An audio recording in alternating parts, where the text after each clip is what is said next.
بسم اللہ الرحمن الرحیم الحمد للہ رب العالمین والعاقبۃ للمتقین والصلاة والسلام علی خیر خلقہ محمد وآلہ واصحابہ اجمعین۔ آج زاد الطالبین میں ہمارا 42واں سبق ہے،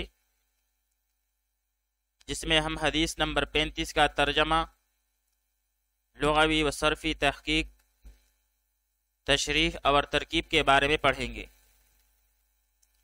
حدیث نمبر 35 ہے: المؤمن من امنہ الناس علی دمائہم و اموالہم۔ المؤمن من امنہ الناس علی دمائہم و اموالہم۔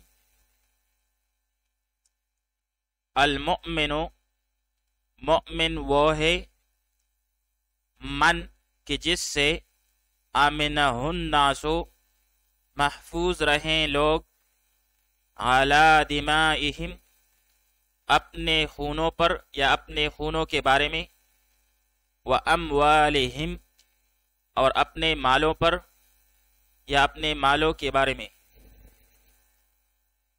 المؤمن مومن وہ ہے، من کہ جس سے، آمنہ الناس لوگ محفوظ رہیں، علی دمائہم اپنے خونوں پر، و اموالہم اور اپنے مالوں پر۔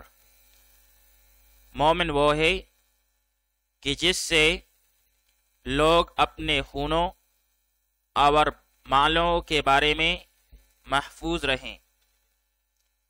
اب یہاں پر دماء یہ جمع ہے دمن کی بمعنی خون،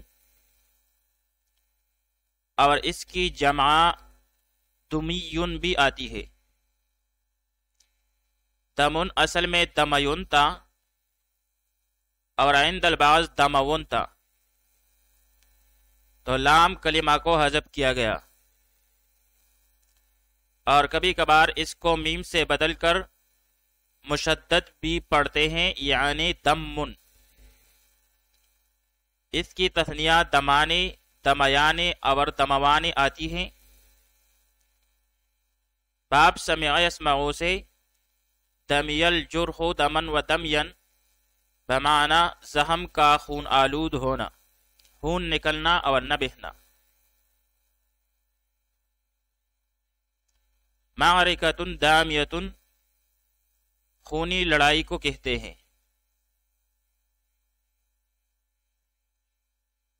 دماء یہ جمع ہے دمن کی بمعنی خون، اس کی جمع دمیون بھی آتی ہے۔ دمن اصل میں دمیون تھا اور عند البعض دمون تھا، تو لام کلمہ کو حذف کیا گیا، اور کبھی اس کو میم سے بدل کر مشدد بھی پڑھ لیتے ہیں، جیسے دمن۔ اس کی تثنیہ دمانے، دمیانے اور دموانے آتی ہے۔ باب سمع یسمعو سے دمی الجرح دمن و دمین بمعنی زخم کا خون آلود ہونا، یعنی خون نکلنا اور نہ بہنا۔ معرکۃ دامیۃ خونی لڑائی کو کہتے ہیں۔ اموالہم اموال یہ جمع ہے مالن کی بمعنی دولت، سرمایہ، جائیداد۔ اموال ثابتۃ غیر منقولہ جائیداد کو کہتے ہیں، اور اموال محربۃ اسمگل شدہ مال کو۔ اموال جمع ہے مالن کی بمعنی دولت، سرمایہ، جائیداد۔ اموال ثابتۃ غیر منقولہ جائیداد کو کہتے ہیں، اور اموال محربۃ اسمگل شدہ مال کو کہتے ہیں۔ آئیے اب اس حدیث شریف کی تشریح پڑھ لیتے ہیں۔ یہ ماقبل کی حدیث کا جز ہے۔ مطلب یہ ہے کہ ایک مسلمان کی خوبی یہ ہے کہ اس سے کسی کو بھی تکلیف نہ پہنچے، نہ زبان سے اور نہ ہاتھ سے، اور نہ ہی کسی اور ذریعہ سے، خواہ مسلمان ہو یا غیر مسلم، مرد ہو یا عورت، وہ سب کی ہمدردی اور خیرخواہی کرتا ہے۔ وہ حاضر ہو یا غائب، دونوں ہی حالت میں لوگ اس سے اپنی جان اور مال کے بارے میں مطمئن ہوں۔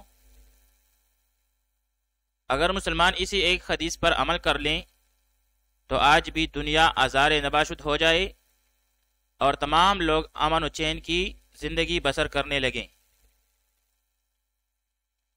یہ ماقبل کی حدیث کا جز ہے۔